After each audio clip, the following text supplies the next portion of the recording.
तो एक normal reaction लिखते हैं, ए बी और ये रिएक्शन सी और ये डी इस तरीके से जा, ये एक नॉर्मल रिएक्शन है। इसी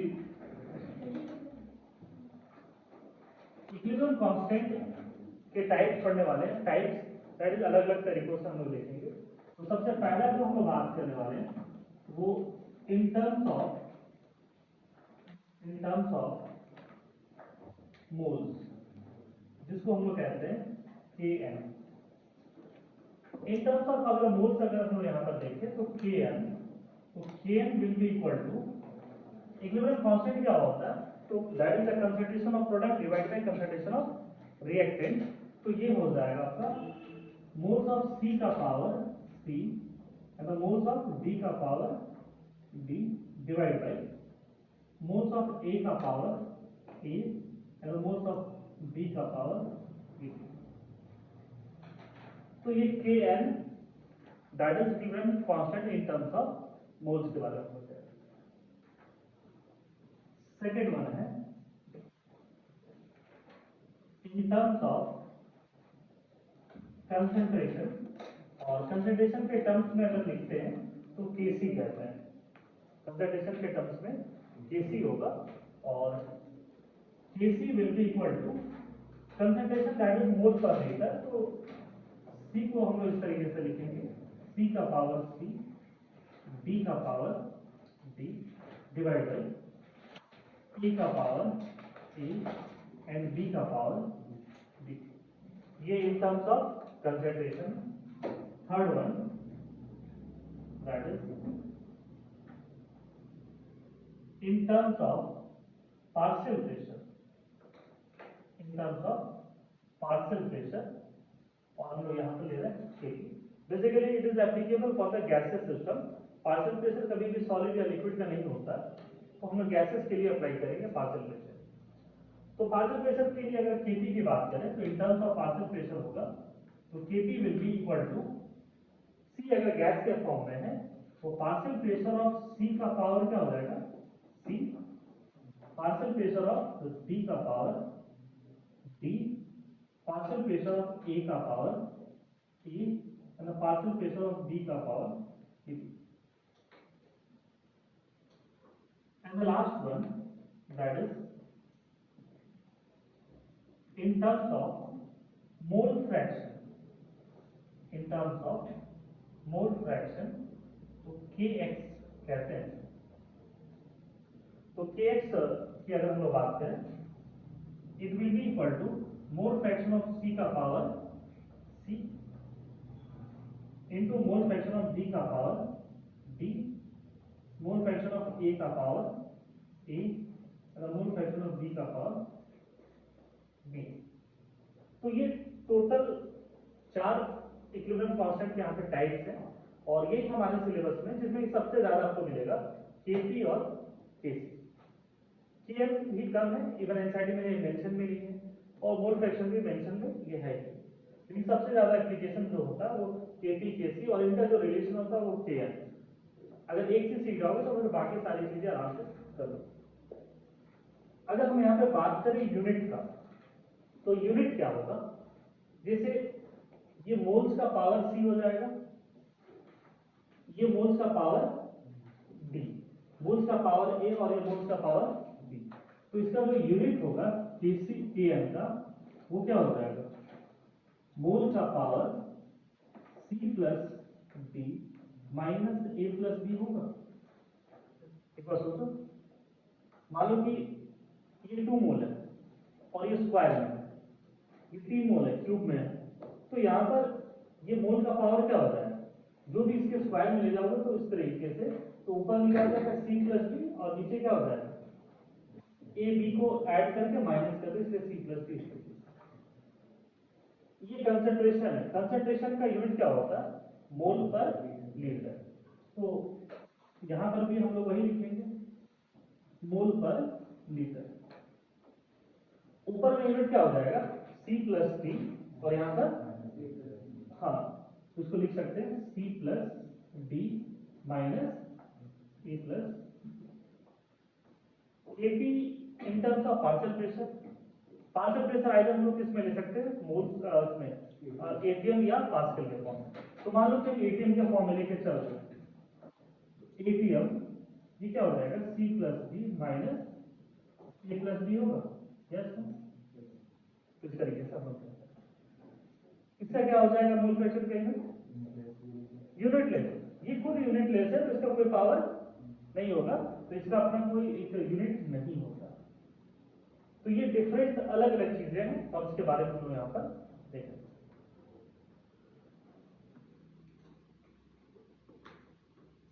क्या इसको बिटा दे, देखिए फिर उसमें एक एग्जांपल के लिए हम लोग लिख रहे हैं ना, तो लिखना राइट के एन के सी के पी के x following relation, right kn kc kp and kx for the following reaction। तो एक रिएक्शन जो यहाँ पर सिंपल सा रिएक्शन हम लोग यहाँ पे ले रहे हैं, N2 in form of gas, 3 in form of CH2 in form of gas, और ये रिएक्शन करके 2NH3 का फॉर्मेशन होगा। ये भी कौन सा फॉर्म है, गैस। अगर यहाँ पर Kn लिखें, Kn क्या हो जाएगा, बोलो मोल्स ऑफ NH3 और इसका ये स्क्वायर होगा। प्रोडक्ट सिर्फ NH3 है और इसका कोएफिशिएंट क्या है, 2 है, ये कैंसिल आ जाएगा, power divide by moles of N2, इसका पावर 1 और यहाँ पर मोल्स ऑफ H2, इसका पावर क्या हो जाएगा। तो कैसे Kn लिखना है, ये चीज क्लियर है। Kn का टर्म कैसे लिखना, इन टर्म्स ऑफ मोल्स। अगर हमें Kc लिखना है तो प्रोडक्ट में NH3 है, NH3 का कंसंट्रेशन कुछ इस तरह और NH3 का कोएफिशिएंट क्या है, 2 है, तो ये क्या हो जाएगा, square divide by concentration of N2 into concentration of H2 का क्या करेंगे, होल क्यूब लेंगे। इसी तरीके से अगर हम लोग Kp की बात करें, Kp will be partial pressure of NH3 का square divide by partial pressure of N2 into partial pressure of H2 का होल क्यूब। यूनिट क्या सिखाना चाह रहे थे उस चीज को देखो सब लोग, कि अगर यहाँ पर हम लोग चेक करें तो ये मोल्स, इसका क्या हो जाएगा यूनिट, मोल 2 माइनस 1 प्लस 3 मीन्स इसका यूनिट क्या हो जाएगा आपका, मोल माइनस, यहां पर इसका यूनिट क्या बनाया, मोल पर लीटर। देखो ये भी सही है, ये भी सही है, ऐसा नहीं सोचना कि यहाँ पर सर आप ई छोड़ दिए इस तरीके से। समटाइम्स हम लोग सिर्फ इतना भी मोल लिख सकते हैं और ये भी। तो मोल पर कंसंट्रेशन का मोल पर लीटर, ऊपर में क्या है 2 माइनस क्या हो जाएगा 1 प्लस, तो इसका यूनिट क्या हो जाएगा, मोल पर लीटर है और ये पावर क्या हो जाएगा -2। इसको मोलैरिटी का फॉर्म में भी लेकर चल सकते हैं, Kp एटीएम 2 माइनस 1 प्लस 3, तो ये क्या हो जाएगा इसका एटीएम माइनस। तो इस तरीके से कभी भी हो सकते हैं कि आपसे इन टर्म्स ऑफ यूनिट भी पूछ सकते हैं, तो ये इस तरीके से हम लोग यहाँ पर इसका कैलकुलेट, ये चीजें क्लियर है। नेक्स्ट कितना Kn Kc Kp लिखने में किसी बच्चे को कोई दिक्कत नहीं है ना।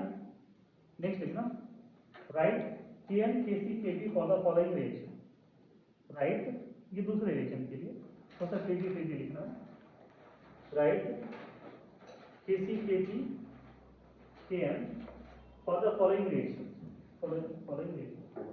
अब रिएक्शन थोड़ा सा चेंज करेंगे तो ये सारे कोएफिशिएंट भी चेंज यहाँ पर हो जाएगा।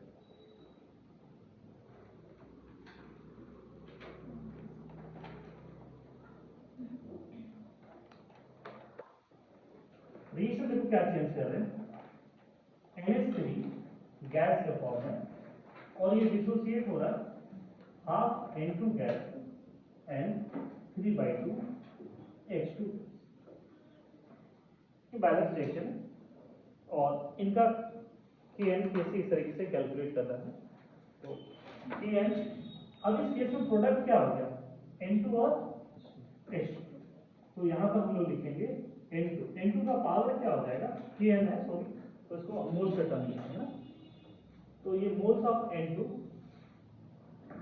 और इसका पावर क्या हो जाएगा इस बार, इसका पावर हो जाएगा हाफ, ये देखो क्योंकि ये कोएफिशिएंट पावर है। now moles of H2 इसका power 3/2 divide by moles of NH3 इसका पावर क्या है 1, इस बार यूनिट क्या हो जाएगा मोल हाफ प्लस 3/2 माइनस, यही हो जाएगा। नेक्स्ट केस, तो N2 का पावर 1/2, H2 का पावर 3/2, इस केस में N2 और H2 क्या है प्रोडक्ट है, रिएक्टेंट NH3 है और इसका कोएफिशिएंट 1 है, तो सिंपली हम लोग लिख देंगे NH3। Kp in terms of partial pressure, तो P ऑफ क्या हो जाएगा N2 power 1/2, partial pressure of H2 का power 3/2 and the partial pressure of NH3 as it is. तो ये Kn, Kc, Kp के बारे में हम लोग यहाँ पर लिखें। तो इस तरीके से टर्म लिखना, basically product bye reactant, product का जो भी कोएफिशिएंट होगा वो उसके पावर में चला जाएगा, और रिएक्टेंट का है उसको भी लिख करके उसको पावर में लिखें। तो इस प्रकार से Kn, Kc, Kp हम लोग बस अभी लिखना सीखना है। बता दें इसको,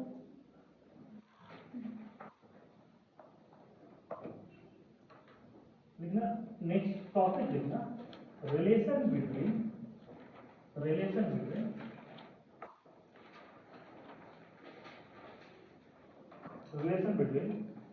equilibrium constants, relation between equilibrium constants, मतलब अब हम लोग रिलेशन की बात करना चाह रहे हैं Kp, Kc, Kn, Kh इन सब।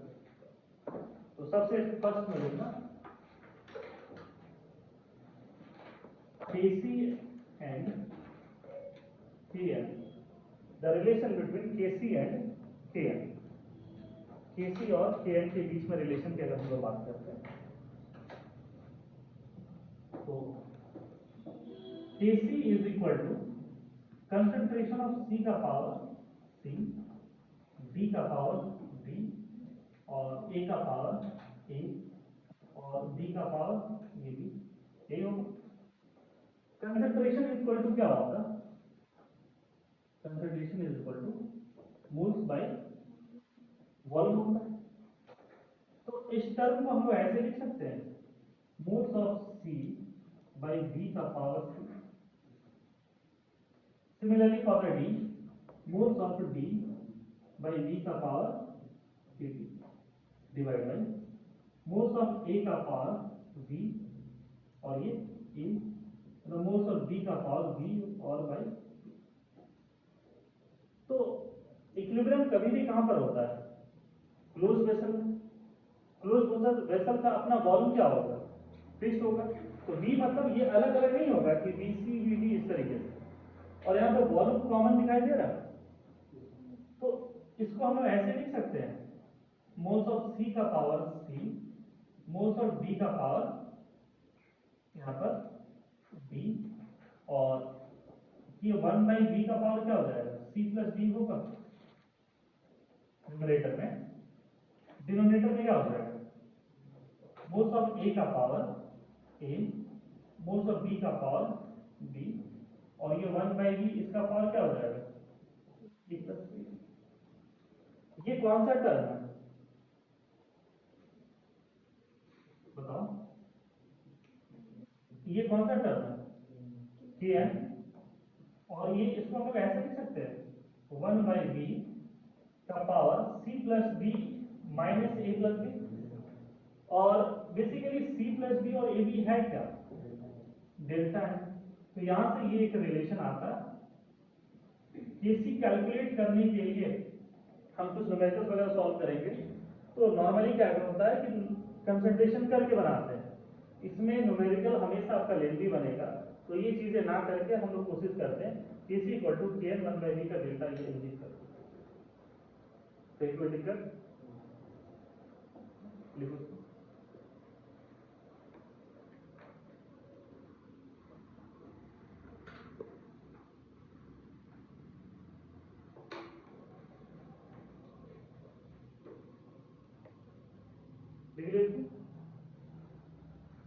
तो ये था केसी एंड के एन और केपी कैसे लिखना, रिलेशन बिटवीन सेकंड लिखना केपी एंड केसी।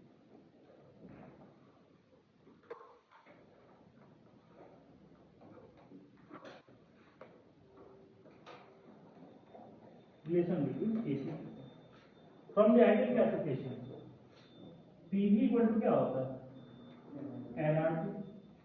तो पी इक्वल टू क्या लिख सकते हैं N by B R T और पी इक्वल टू क्या होता है कुछ ऐसा होगा। तो हम लोग केपी लिखते हैं, KP is equal to partial pressure of C का power C, partial pressure of D का power D, partial pressure of A का power A and partial pressure of B का पावर ए। और पार्शियल प्रेशर के बदले क्या लिख सकते हैं C R T, C R T लिख सकते हैं। तो basically concentration of C R T इसका पावर क्या हो जाएगा सी,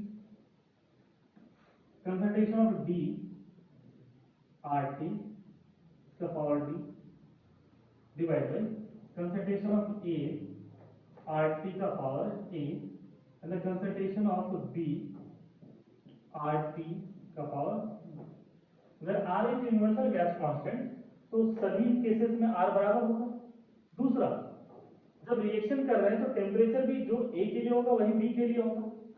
मान लो कॉमन वेसल में अगर हम रिएक्शन करते हैं जो टेम्परेचर ए का होगा वही क्या होगा बी का, सी का और डी का। मान लो इस क्लासरूम का जो टेम्परेचर है अगर इस बच्चे के लिए है तो लास्ट बच्चे में बैठे उनके लिए वही सेम टेम्परेचर होगा। तो यहां से आर टी क्या है कांस्टेंट है। तो इसको अगर हम लोग बाहर निकाल लें तो कंसंट्रेशन ऑफ सी का पावर सी, डी का power D divide by E का पावर ए एंड बी का पावर बी। ऊपर में क्या हो जाएगा देखो तो आर टी का पावर सी प्लस डी और ये क्या हो जाएगा ए प्लस बी होगा। आर टी कॉमन लिए सी प्लस बी ऊपर में, नीचे भी क्या हो जाएगा R T common A plus B, ऊपर जाकर के ये माइनस हो जाएगा। तो यहाँ पर आपके एनसीईआरटी में डायरेक्ट ये फॉर्मूला दिया हो, डेरिवेशन नहीं दिया हो। केपी और ये कौन सा टर्म है केसी, केपी केसी आर टी क्या हो जाएगा डेल्टा एन और ये जी, जी इसलिए लिख रहे हैं क्योंकि KP is applicable only for the gases system, ये सिर्फ गैसेस के लिए एप्लीकेबल है, ये गैसेस के लिए एप्लीकेबल। तो the relation between KP KC is equal to R T का पावर डेल्टा एन। क्लियर है।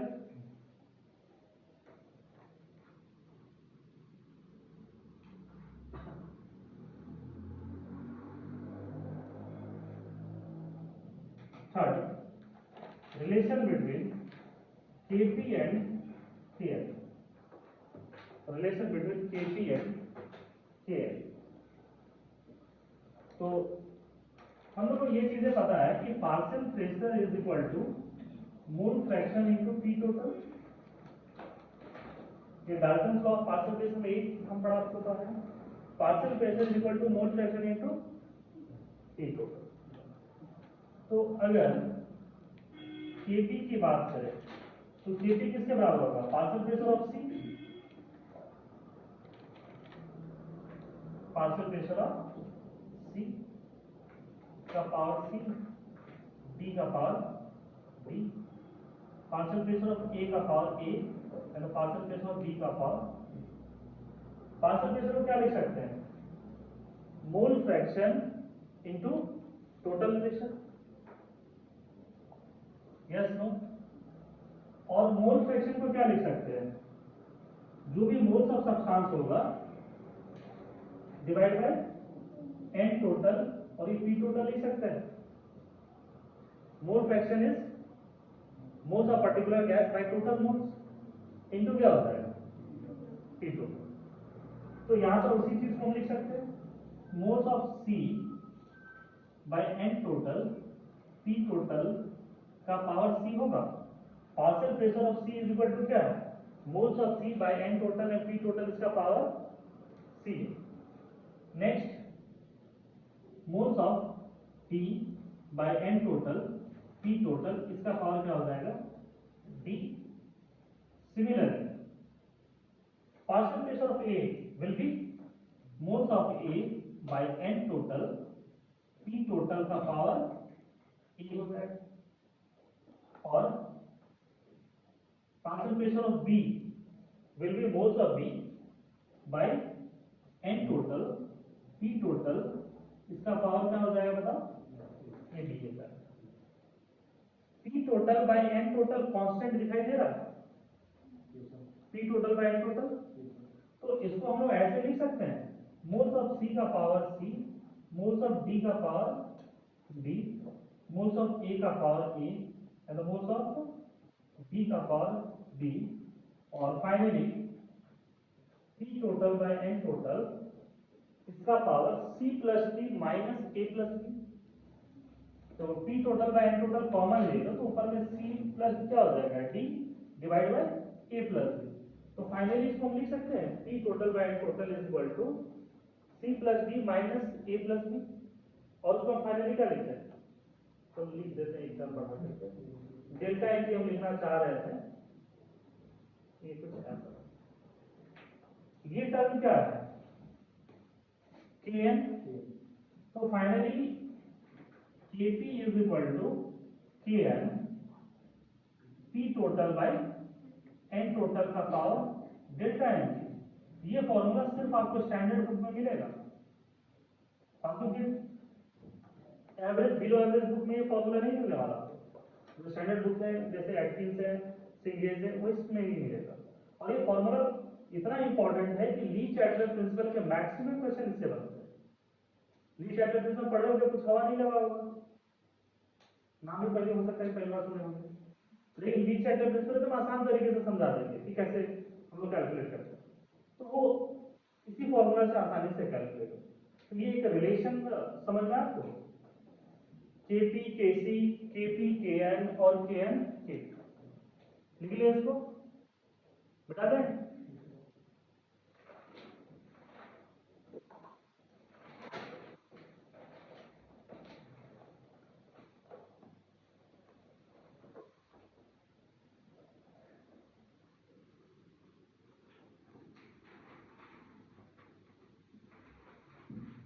ये रिलेशन है, तो हो सकता है कि आपके एग्जाम में प्रूव करने को आ जाए कि Kp Kc equal to RT का पावर डेल्टा एन कैसे होगा, क्योंकि एनसीईआरटी में गिवन है। लेकिन ऐसे नॉर्मली क्वेश्चंस क्या क्या आते हैं उसको हम लोग डिस्कस करते हैं। तो अभी हम आपको फिर से पहले क्या बताएं कि केसी is equal to K N 1 by we का पावर क्या होता है, डेल्टा एन, यस नो। तो यहाँ पर हम आपसे पूछ रहे हैं कि एट व्हाट कंडीशन लिखना, at what condition Kc and Kn will be equal, Kc Kn equal कब होंगे, at what condition Kc and Kn will be equal. चलो बताओ, हाँ जब डेल्टा एन क्या हो जाए, 0। फॉर एग्जाम्पल देखो एक ऐसा क्वेश्चन कराते हैं, H2 प्लस I2 ये कन्वर्ट किसमें हो रहा, 2HI। तो मोल्स ऑफ प्रोडक्ट क्या है, 2, और रिएक्टेंट क्या है, 1 मोल ये और 1 मोल। तो डेल्टा एन ऐसे कैलकुलेट करते हैं, moles of product is 2 minus 1 plus 1 equal to 0। तो अगर डेल्टा एन 0 हो जाए तो Kc will be equal to क्या हो जाएगा, के। एंड दूसरा वॉल्यूम क्या होता है।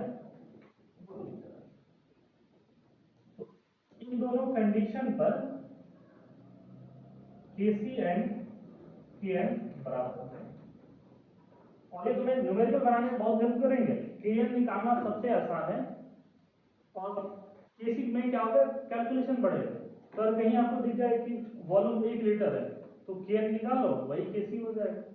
क्या डेल्टा एन 0 आ जाए तो फिर उस तरीके से हम लोग कैलकुलेट करेंगे। तो पहला रिलेशन क्लियर है, यस नो। सेकेंड आते हैं हम लोग, क्या आपको पढ़ाया है, Kp is equal to Kc RT delta N. तो at what condition Kp will be equal to Kc। Kp equal to Kc कब होगा, जब डेल्टा एन क्या हो जाए 0। देखो ऊपर वाला केस, अगर डेल्टा एन 0 हो जाए तो Kp will be equal to क्या हो जाएगा Kc। दूसरा RT इज इक्वल टू क्या होता है 1, T is equal to 1/r। हो सकता है कि ये ऑप्शन है सर। और हम R के बदले क्या बताएं आपको, R इज इक्वल टू 0.0821 और इसको बोले थे कि 1/12 ले लेने के लिए, तो 1/r किसके बराबर आ जाएगा 12 केल्विन। मतलब what ever the value of delta H, अगर 12 केल्विन पर रिएक्शन किए तो क्या हो जाएगा Kp will be equal to Kc। तो ये सब छोटे छोटे कंडीशन है और ये ध्यान रखना होगा।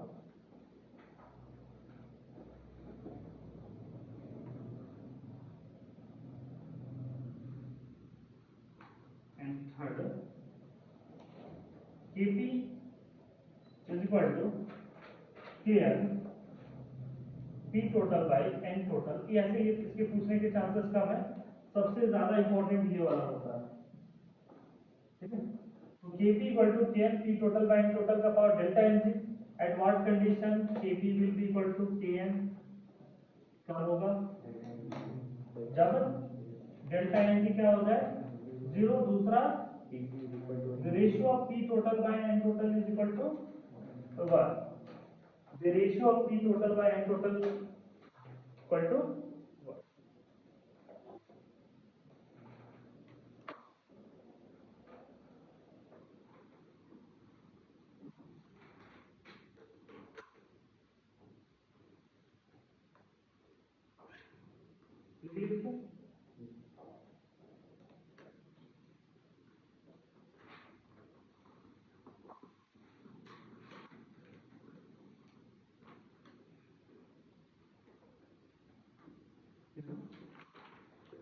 what? Rules for the writing, rules for the writing terms for K equivalent. Rules for the writing terms for K equivalent. K equivalent के टर्म्स कैसे लिखना है उन सब के बारे में हम लोग डिस्कस करेंगे कि कब किस साइट में उनको लिखना है, कुछ ऐसी चीजें आने वाला है। तो पहला लिखना, फर्स्ट कंडीशन लिखना, अगर रिएक्शन में कोई भी रिएक्टेंट या प्रोडक्ट सॉलिड के फॉर्म में है तो उसको हम लोग क्या कंसीडर करेंगे यूनिटी, और उसको हम लोग नहीं लिखेंगे। तो लिखना if the reactant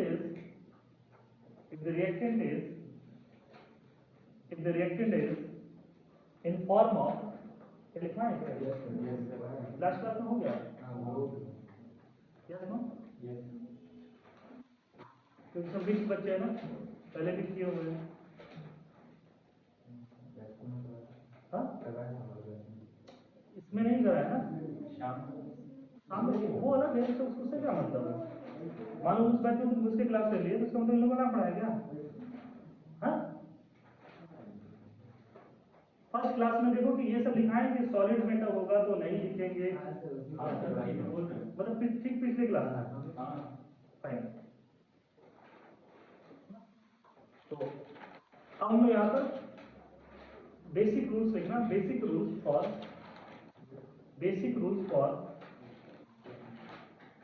K equilibrium and K equilibrium, basic rules for K equilibrium and stoichiometry.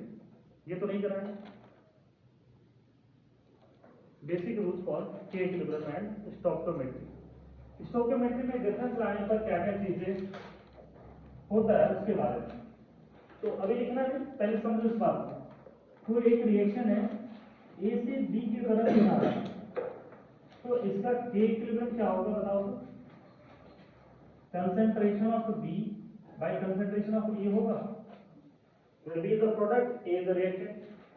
हम पहला रूल क्या बताना चाह रहे हैं कि अगर रिएक्शन को रिवर्स कर दे, कोई एक ऐसा रिएक्शन है जिसको हम रिवर्स कर दे, तो जो नया K इक्विलिब्रियम होगा वो किसके बराबर होगा.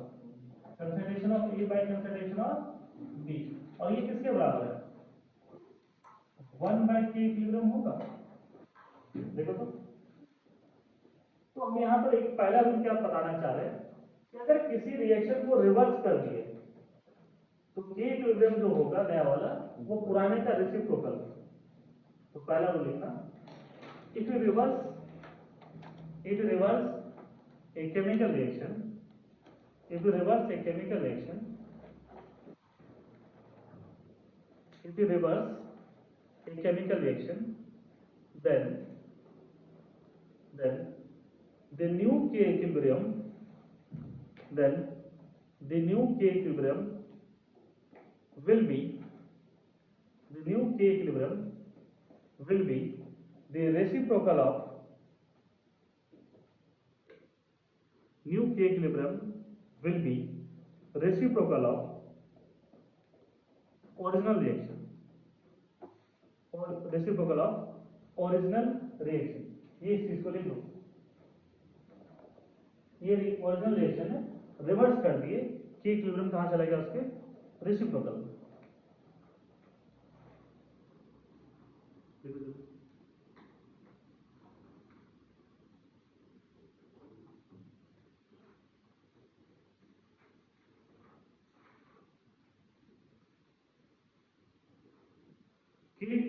केमिकल इक्विलिब्रियम इजी है आयनिक और थर्मोडायनामिक्स के कंपैरिजन. ये आसान चैप्टर. तो पहला रूल समझ में आ रही चीज. तो दूसरा रूल क्या कहना चाह रहे हैं कि अगर मान लो कि कोई एक रिएक्शन है कुछ इस प्रकार से. सेकेंड रूल को समझो आप क्या कहना चाहते हैं. तो एक रिएक्शन है और इसको हम लोग K2 बोलते हैं. दूसरा एक रिएक्शन है P और Q. तो इसका K2 क्या हो जाएगा, concentration of Q by concentration of P.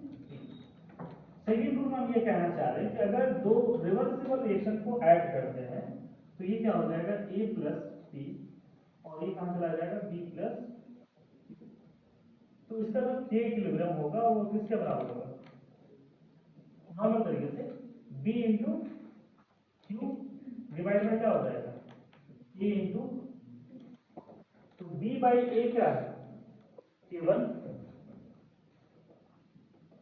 और Q बाई P क्या है K.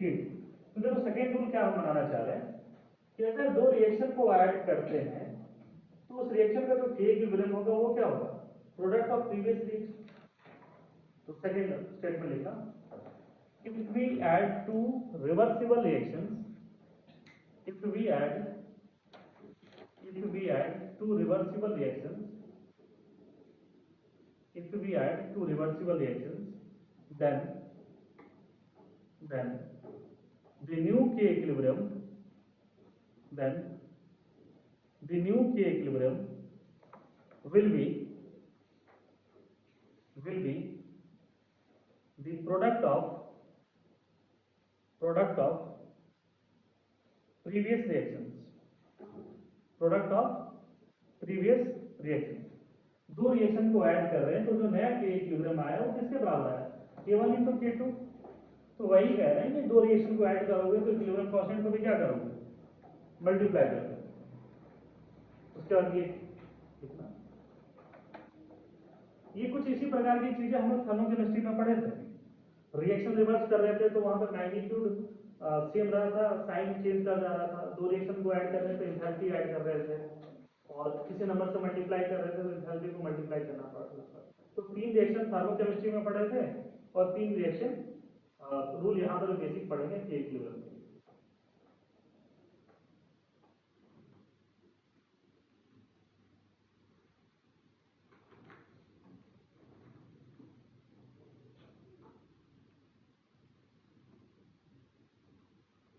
लिख लियो।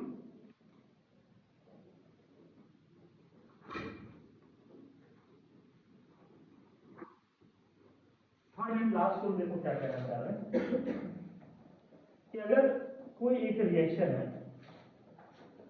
जैसे ए से बी ज्यादा और ये रिएक्शन, तो अगर इसको किसी नंबर से मल्टीप्लाई करते हैं, मानो यहां पर मैं ऐसा इसको 2 से मल्टीप्लाई करें तो 2a से कहां चला जाएगा 2b, तो इसका जो के इक्विलिब्रियम होगा वो क्या होगा b का स्क्वायर बाय a का स्क्वायर।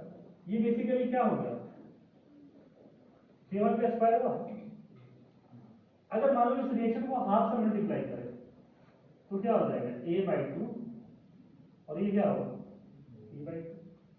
तो यहां पर जो के इक्विलिब्रियम की बात करेंगे ये क्या हो जाएगा कंसंट्रेशन ऑफ b का पावर 1/2 और कंसंट्रेशन ऑफ a का पावर क्या हो जाएगा 1/2। इसको ऐसे भी लिख सकते थे 1/2 a और ये 1/2। तो ये है क्या k1 का पावर 1/2। तो देखो थर्ड रूल क्या सिखाना चाह रहे हैं कि अगर किसी भी रिएक्शन को एक नंबर से मल्टीप्लाई करते हैं, सेम नंबर उसका कहां चला जाएगा पावर में। जिसे 2 से मल्टीप्लाई किए तो ये k1 का क्या होगा पावर 2, और इसको अगर हाफ से मल्टीप्लाई करेंगे तो k1 का पावर क्या चला जाएगा पावर। तो थर्ड रूल लिखना, if you multiply a reversible reaction, if you multiply a reversible reaction, then the new k equilibrium will be the power of that number। उस नंबर का क्या हो जाएगा पावर ऑफ दैट नंबर। 2 से multiply किए ये इसका पावर ये एक चीज क्लियर है। तीनों बेसिक रूल्स क्लियर है। तो कुछ क्वेश्चन हम कराते हैं बेटा दोस्तों।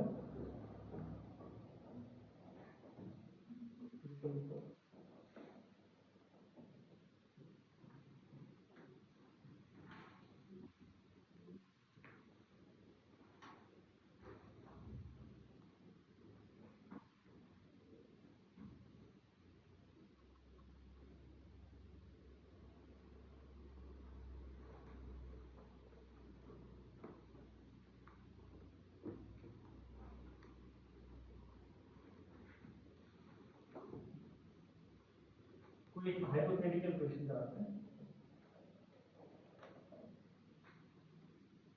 छोटे छोटे क्वेश्चन कराते हैं दोस्तों में आएंगे।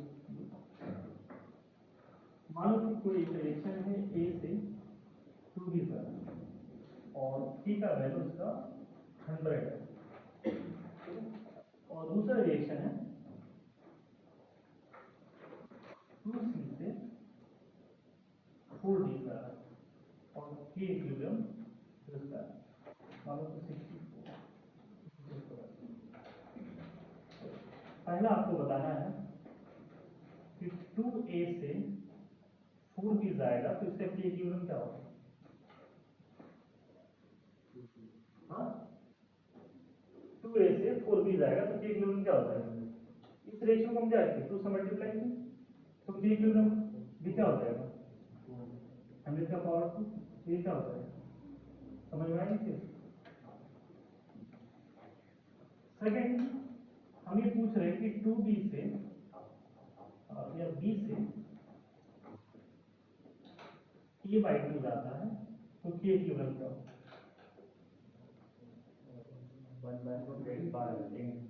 देखो पहले तुमको करना क्या इस रिएक्शन को कहाँ लेके जाना है रिवर्स में। इस रिएक्शन को रिवर्स में गए तो 2b से कहाँ चला गया है a, तो k इक्विलिब्रियम क्या हो जाएगा 1/100। इस रिएक्शन में आप रिएक्शन को रिवर्स करेंगे तो k इक्विलिब्रियम कहाँ चला जाएगा रेसिप्रोकल। रिक्वायर्ड रिएक्शन क्या है b चाहिए और तुमने कहाँ तक कैलकुलेट किया 2b तक, तो यहाँ से यहाँ तक आने के लिए क्या करोगे हाफ से मल्टीप्लाई। तो अगर इसको हाफ से मल्टीप्लाई करोगे तो ये क्या हो जाएगा b और a क्या हो जाएगा a/2। तो जो k इक्विलिब्रियम को किससे मल्टीप्लाई करो हाफ से, तो 1/100 का पावर क्या हो जाएगा 1/2। तो आंसर विल बी 1/2। क्या ये रिएक्शन समझ में आ रहा है आपको? उसी तरीके से कोई चीज पूछा जा सकता है। थर्ड देखो क्या बोला जा रहा है,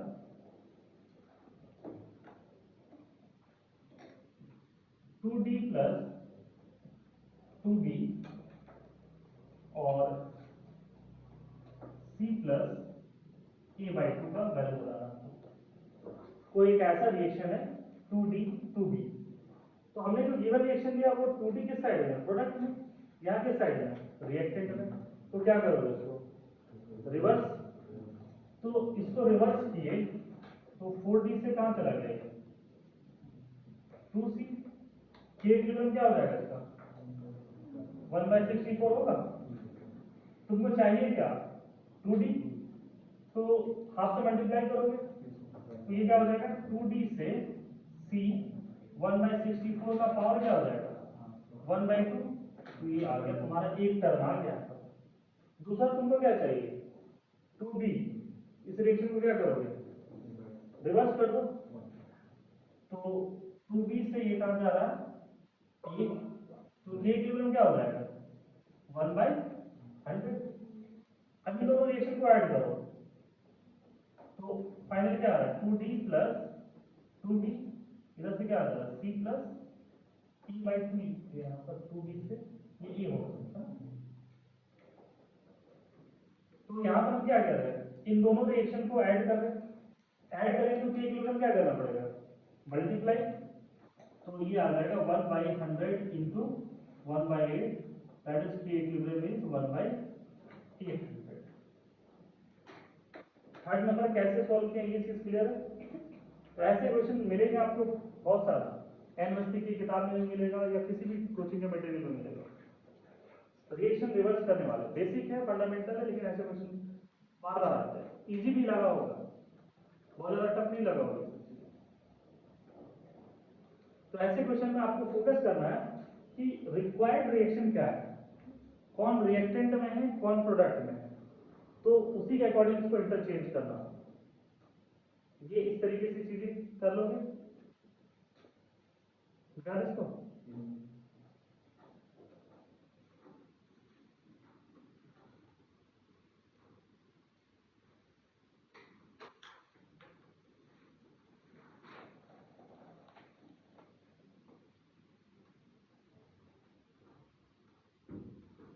नेक्स्ट एकदम reaction question, reaction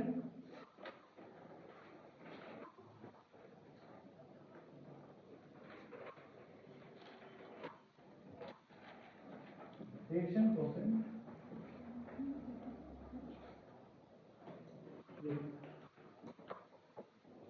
it helps to determine it helps to determine it helps to determine the direction of it helps to determine the direction of reaction it helps to determine direction of reaction।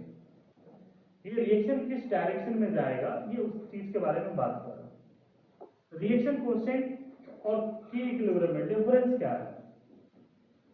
ये जो reaction coefficient है ये before equilibrium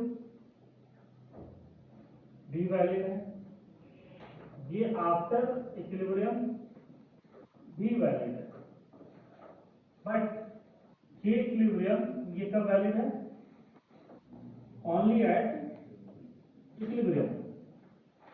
के equilibrium कब होंगे जब reaction कहां पर इक्विलिब्रियम पर, मतलब रिएक्शन कोएफिशिएंट और क्यू में लिखने के टर्म में कहीं कोई डिफरेंस नहीं रहता। अगर क्यू भी लिखना होगा तो वैसे ही लिखेंगे, concentration of product and concentration of reactant. अगर मान लो कि नॉर्मल रिएक्शंस का लिखना है तो वहां पर भी ऐसे ही लिखेंगे, C का पावर C, D का पावर D, E का पावर A एंड B का पावर B। तो सब दोनों में डिफरेंस क्या है? ये इक्विलिब्रियम कब एप्लीकेबल है? सिर्फ इक्विलिब्रियम पर। तो वहां पर जो ABCD का कंसंट्रेशन ले रहे थे वो कौन सा कंसंट्रेशन था? जो इक्विलिब्रियम पर कंसंट्रेशन मिल रहा था। क्यों क्या है? हर वक्त एप्लीकेबल है। तो किसी भी इंस्टेंट में इक्विलिब्रियम फॉर्म करने से पहले, इक्विलिब्रियम फॉर्म करने के बाद जो भी पर्टिकुलर कंसंट्रेशन होगा उसकी वैल्यू को वहां पर हम लोग कैलकुलेट करेंगे। यही क्या होता है? क्यू रिएक्शन कोसेंट और के इक्विलिब्रियम में डिफरेंस समझना है ये चीज। मतलब ये हमेशा एप्लीकेबल है।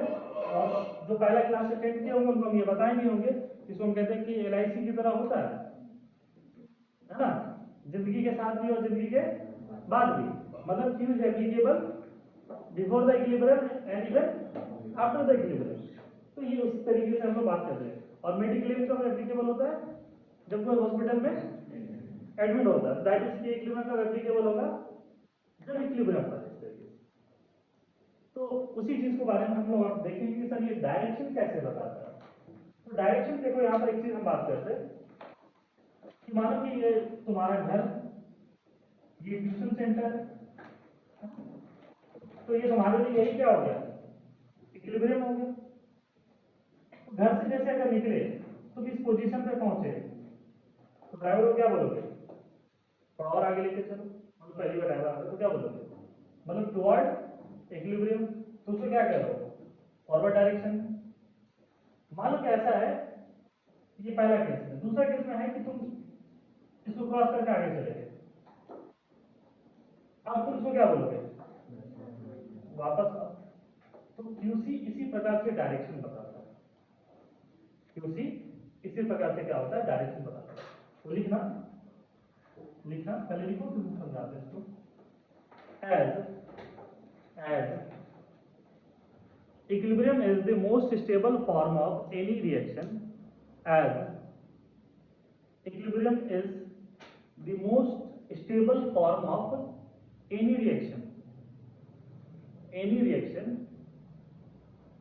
so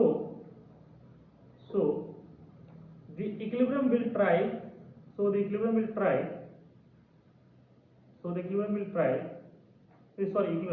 reaction will try to achieve equilibrium। हमेशा वो कोशिश करेगा कि हम क्या करें? इक्विलिब्रियम अचीव करें। किसी भी, मान लो कि कोई ऐसा आदमी है जिसका नॉर्मली सेलिब्रिटी या किसी एथलीट की बात करें, उसका वजन बढ़ गया, तो उसके फ्यूचर में अब आगे जो भी डाइट प्लान एक्सरसाइज होंगे वो कैसा होगा? वेट लूज करने का। वो कहाँ आना चाह रहा? बैकवर्ड।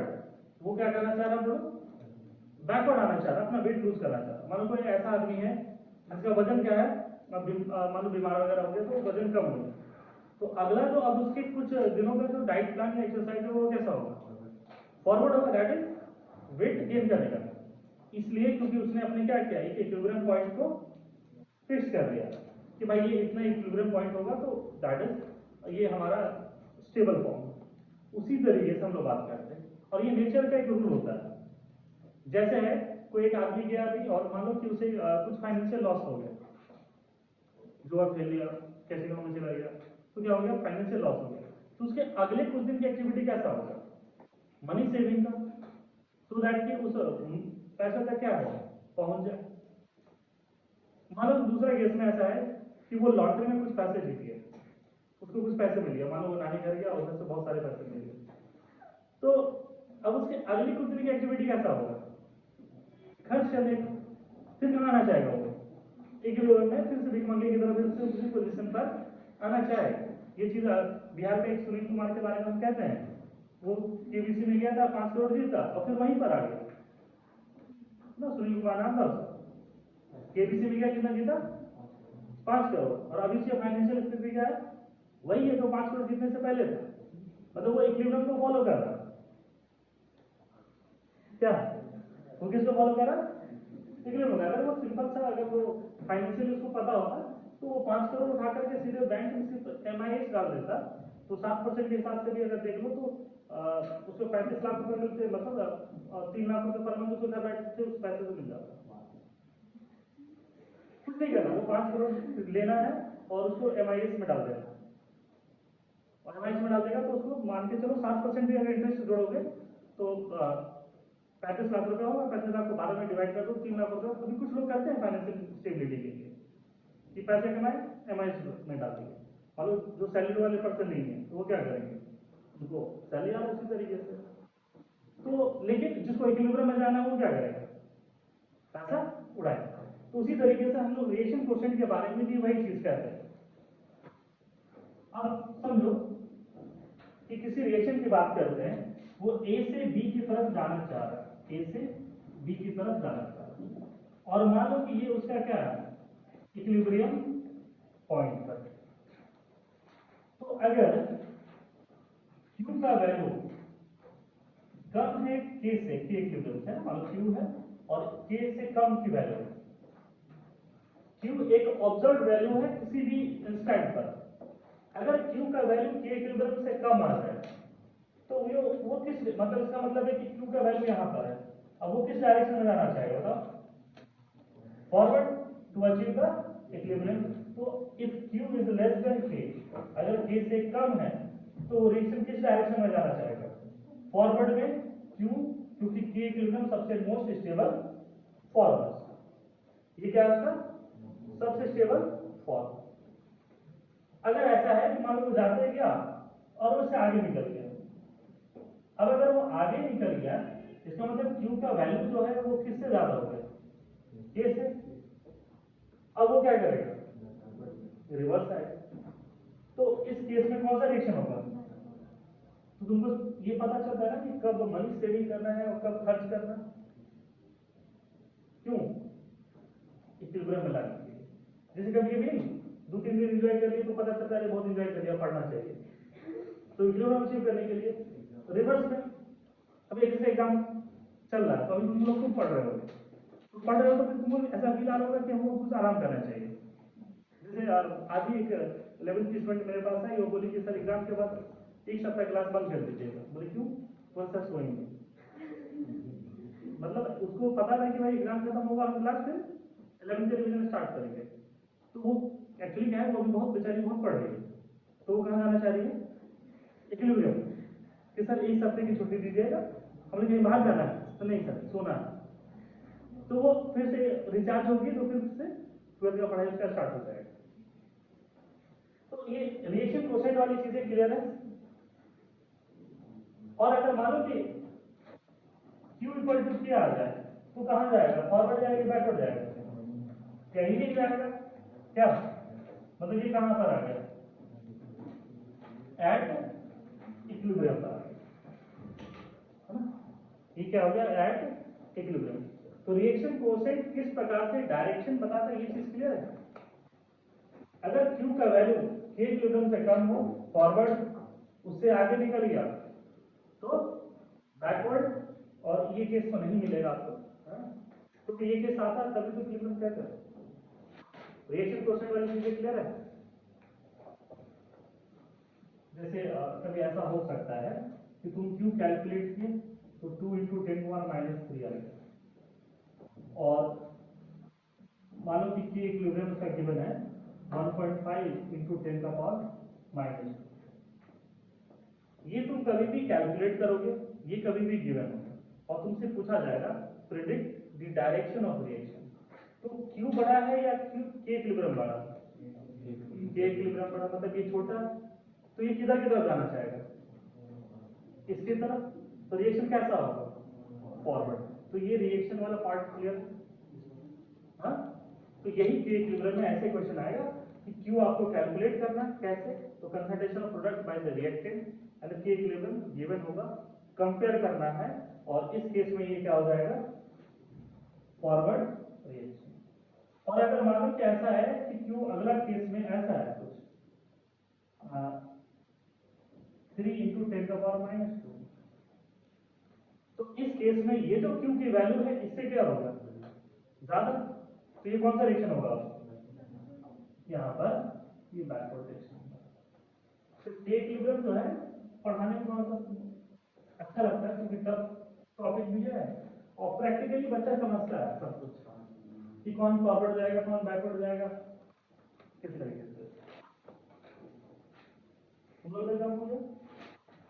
हाँ, हो गया, सारा हो गया।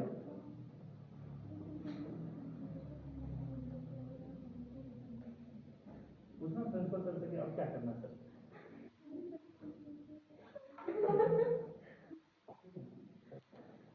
अभी तुम्हारे स्कूल में जो मैनेजमेंट हेड है हमारा फ्रेंड ही है, प्रिंसिपल भी मुझे सजेशन देते हैं आगे कुछ करना है तो वैसे कर। अभी वही लेके पहले हमारे साथ वो पीडीजी में थे हमारे कलीग। तो एप्लीकेशन ऑफ रिएक्शन क्वेश्चन देखना application of reaction question application of reaction question इसी को कहते हैं ली चैटलर्स प्रिंसिपल।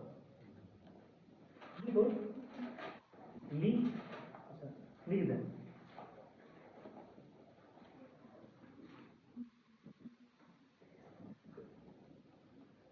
ली चैटलर्स प्रिंसिपल। इतना मजेदार टॉपिक है ना कि एक बार से एनसीईआरटी जाकर पढ़ लेना अच्छा। ली चैटलर्स प्रिंसिपल देखो ये क्या कहता है कि अगर इक्विलिब्रियम को ये बहुत नेचुरल वे में ये सब समझ में आता है तो बदमाश बच्चे उसको ज्यादा अच्छे समझ में आ गए टॉपिक। ली चैटलर प्रिंसिपल क्या कहता है कि अगर इक्विलिब्रियम को हम डिस्टर्ब करेंगे करते हैं ऐसा नहीं है कि इक्विलिब्रियम डिस्टर्ब नहीं होगा बात को समझ में आता है। अगर इक्विलिब्रियम को डिस्टर्ब करते हैं तो रिएक्शन उस डायरेक्शन में जाना चाहेगा कि फिर से हम क्या करें इक्विलिब्रियम अचीव करें। मान लो कोई ऐसे बच्चा है जिसको जबरदस्ती 2-3 दिन के लिए कहीं बाहर लेके चले गए, जब उनका घर वापसी होगा तो वो 2-3 दिन पढ़ने में बैठ जाएंगे क्या मेरा इतना दिन छूट गया तो हम पढ़ेंगे। दैट इज वो क्या कर रहे हैं बैलेंस कर रहे हैं। कुछ बच्चे हैं 2-3 दिन लगातार रेगुलर पढ़ लिए अब पहले 2 दिन चले गए अब चलिए बाहर क्योंकि फ्लो हो रहा है ना तो ओवरफ्लो हो जाएगा तो दिक्कत है। तो ली चैटलर प्रिंसिपल यही कहता है कि अगर इक्विलिब्रियम को किसी भी एक्सटर्नल चीजों से हम डिस्टर्ब करते हैं तो रिएक्शन उस डायरेक्शन में जाना चाहेगा कि फिर से वो इक्विलिब्रियम अचीव कर ले। Is it clear? इसलिए तुम्हारा इक्विलिब्रियम क्या है आपस में बात करना हल्ला करना इस तरीके से उसमें तुम ज्यादा कंफर्टेबल हो as compare to silent. Yes और नो? तो अभी जब तक क्लास में है तो कोशिश करो कि हम बात ना करें लेकिन जैसे क्लास से हम बाहर चले जाए तुम लोग कौन से स्टेट में आ जाओगे इक्विलिब्रियम स्टेट में आ जाओगे। फिर हम वापस आ गए तो तुम्हारे इक्विलिब्रियम को क्या कर दिया डिस्टर्ब कर दिए और फिर जैसे बाहर निकले फिर तुम इक्विलिब्रियम पर आ गए। तो मतलब कभी भी कोई चीजें क्या चाहता है कि हम किस में रहे इक्विलिब्रियम पर क्योंकि इक्विलिब्रियम क्या है सबसे मोस्ट स्टेबल फॉर्म है उस रिएक्शन का याद रहेगा। तो ली चैटलर प्रिंसिपल भी वही कहता है कि अगर रिएक्शन डिस्टर्ब होता है तो उस डायरेक्शन में आना चाहेगा कि फिर से वो इक्विलिब्रियम क्या करे अचीव कर ले। मालूम कि किसी का कंसंट्रेशन कम हो गया तो वो अपना कंसंट्रेशन बढ़ाने का काम करने लगेगा किसी का कंसंट्रेशन बढ़ गया वो क्या करेगा कम करने का कोशिश करने लगेगा। तो लिखना if equilibrium is disturbed by if equilibrium is disturbed by if equilibrium is disturbed by external effects है ना ब्रैकेट में लिखो pressure comma volume comma change in concentration comma change in concentration comma change in concentration addition of substances कोई भी चीज add कर दें addition of substances and so on then equilibrium will equilibrium will try to move, and the equilibrium will या reaction will है ना, equilibrium में slash करके ब्रैकेट में लिखो, रिएक्शन विल लिखो ना, reaction will try to move in that direction to achieve equilibrium once again. वो फिर से इक्विलिब्रियम क्या कर रहे हैं, अचीव कर रहे हैं। मतलब कोई आदमी अमीर बन जाए तो इक्विलिब्रियम अचीव करने के लिए क्या करेगा,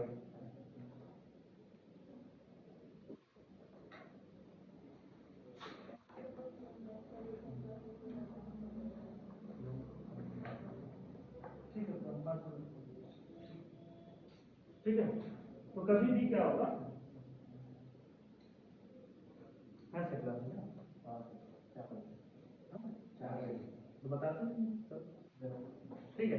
तो इक्विलिब्रियम किस डायरेक्शन में जाना चाहेगा कि फिर से वो अचीव कर ले, क्योंकि वो उसका क्या है, सबसे स्टेबल फॉर्म।